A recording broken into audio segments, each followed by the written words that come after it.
Hello everyone, welcome back to my channel. ఈ దసరా రోజున ఒక స్పెషల్ స్వీట్ రెసిపీ మీతో షేర్ చేసుకోబోతున్నాను. ఏంటి అనుకుంటున్నారా? బొబ్బట్టు అండి. బొబ్బట్టు అంటే ఎక్కువగా శనగపప్పుతో చేస్తుంటారు కదా, కానీ నేను చేసేది మాత్రం కొబ్బరితో అండి. కొబ్బరి బొబ్బట్టు టేస్ట్ మాత్రం చాలా బాగుంటుంది, డిఫరెంట్గా కూడా అనిపిస్తుంది.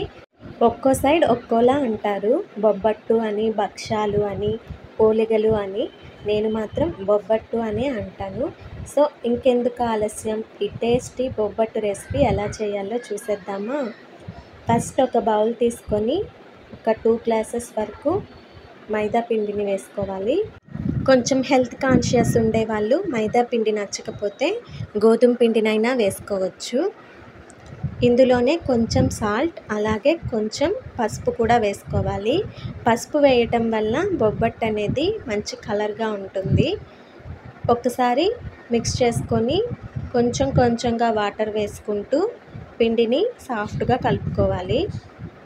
వాటర్ అనేది ఒకేసారి వేసేయకుండా కొంచెం కొంచెం వేసుకుంటూ ఈ కన్సిస్టెన్సీ వచ్చే విధంగా మిక్స్ చేసి పెట్టుకోవాలి. అలాగే పైన ఆయిల్, ఒక 3 స్పూన్స్ ఆయిల్ వేసుకోవాలి. దీనివల్ల బొబ్బట్టు చేసేటప్పుడు పిండి మన చేతికి అంటుకోకుండా ఉంటుంది. ఈ విధంగా కలిపి ఒక 10 మినిట్స్ పక్కన పెట్టుకోవాలి. ఈలోపు మనం స్టఫింగ్ ప్రిపేర్ చేసుకోవాలి.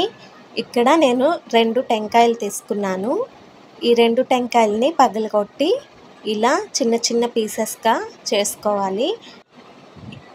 ఈ కొబ్బరి పీసెస్కి ఇలా బ్రౌన్ పార్ట్ ఉంది కదా, అది మీ ఇష్టం అండి, తీసేసుకోవచ్చు లేదా ఉంచవచ్చు. అది ఉన్నా ఏం ప్రాబ్లం ఏమి ఉండదు. ఇప్పుడు వీటన్నింటినీ ఒక మిక్సర్ జార్లో వేసుకొని పౌడర్లా గ్రైండ్ చేసుకోవాలి. ఇందులోనే నేను ఒక 5-6 ఇలాచీ కూడా వేస్తున్నాను. కొబ్బరి తురమడం అంటే కష్టం కదా, సో ఇలా మిక్సీ జార్లో గ్రైండ్ చేసేసుకుంటే ఈజీగా అయిపోతుంది. ఇక్కడ నాకు 2 గ్లాసుల వరకు కొబ్బరి తురుము వచ్చింది. ఇంకా బెల్లంని కూడా తురిమి పక్కన పెట్టుకోవాలి. ఒక స్టవ్ ఆన్ చేసి కడాయి పెట్టుకొని కొంచెం గీ వేసి కొబ్బరి తురుమును ఫస్ట్ వేసి 1 నిమిషం పాటు వేయించుకోవాలి. ఇలా కొబ్బరిని ముందుగా వేయించటం వల్ల, నేతిలో వేగటం వల్ల మంచి టేస్ట్ అయితే ఉంటుంది. ఇలా 1 నిమిషం పాటు ఈ కొబ్బరి తురుమును వేయించాక ఒక 2 గ్లాసెస్ వరకు బెల్లాన్ని యాడ్ చేస్తున్నాను.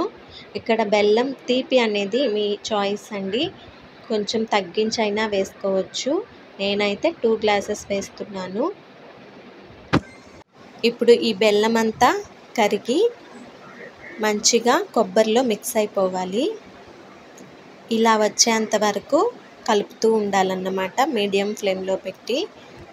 ఈ కన్సిస్టెన్సీలో వచ్చిన తర్వాత స్టవ్ ఆఫ్ చేసి కూల్ అయ్యేంత వరకు పక్కన పెట్టేయాలి.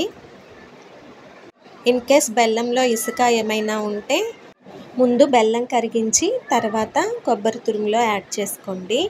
ఇప్పుడు ఈ విధంగా రోటీ మేకర్ ఉంటుంది కదా, రోటీ మేకర్లో ఒక కవర్ను చూపించిన విధంగా కట్ చేసి మధ్యలో పెట్టి ఈ కవర్ పైన గీని అప్లై చేసుకోవాలి. దీనివల్ల అంటుకోకుండా ఈజీగా వచ్చేస్తుంది అన్నమాట బొబ్బట్టు. ఇలా కొంచెం పిండి తీసుకొని రౌండ్గా బాల్లా చేసుకొని, ఇలాంటి గరిట అయితే మెజర్మెంట్ కరెక్ట్గా ఉంటుంది, అన్నీ ఒకే విధంగా వస్తాయి. పిండిని ఈ విధంగా ఫ్లాట్గా చేసుకొని స్టఫింగ్ అంతా లోపల పెట్టి చివర్లు పైకి లాగుతూ నీట్గా కవర్ చేసేసుకోవాలి. ఎక్కడ గ్యాప్ అనేది ఉంచకుండా, స్టఫింగ్ అనేది బయటికి రాకుండా ఒక ఫింగర్తో స్టఫింగ్ని లోపలికి నెడుతూ ఇలా మొత్తం పైకి తీసుకోవాలి. పైకి ఇలా ఎక్స్ట్రా పిండి వస్తుంది కదా, దీన్ని తీసేయాలి. ఈ ఎక్సెస్ పిండిని తీయటం వల్ల బొబ్బట్టు చాలా పర్ఫెక్ట్గా పల్చగా వస్తాయి. ఇప్పుడు ప్రెస్ చేసుకుంటే బొబ్బట్టు అయితే రెడీ అయిపోయినట్టే. నెమ్మదిగా ఈ కవర్ని ఓపెన్ చేసి చేతితో ఈజీగా తీసేసుకోవచ్చు. స్టవ్ ఆన్ చేసి ప్యాన్ పెట్టి పైన కొంచెం గీ అప్లై చేసుకొని ఈ బొబ్బట్టుని వేసేసుకోవాలి. అంతేనండి, అటు ఇటు రెండు వైపులా నెయ్యి వేసుకుంటూ కాల్చుకోవాలి. నెయ్యి వేయటం వల్ల బొబ్బట్లు చాలా టేస్టీగా ఉంటాయి. ఇన్ కేస్ మీకు నెయ్యి నచ్చకపోతే స్కిప్ చేసేయచ్చు. కొంచెం పసుపు యాడ్ చేయటం వల్ల చూసారా మంచి కలర్ అయితే వచ్చింది బొబ్బట్టుకి. అంతేనండి, టేస్టీ యమ్మీ బొబ్బట్టు రెడీ అయిపోయినట్టే. ఎవరి దగ్గరైనా రోటీ మేకర్ లేకపోతే లేని వారు కూడా చాలా ఈజీగా చేసేసుకోవచ్చండి. ఇలా ఒక కవర్ని తీసుకొని కొంచెం గీ అప్లై చేసుకొని బొబ్బట్టుని పెట్టి ఇలా చేతితో స్ప్రెడ్ చేసేసుకోవాలి నీట్గా.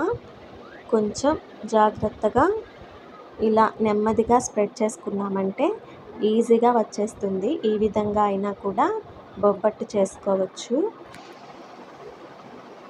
ఈ దసరాకి ఈ కొబ్బరి భక్షాలను చేసి ఇంట్లో అందరితో ఎంజాయ్ చేయండి. వీడియో నచ్చినట్టయితే లైక్ చేసి నా ఛానల్ని సబ్స్క్రైబ్ చేయండి.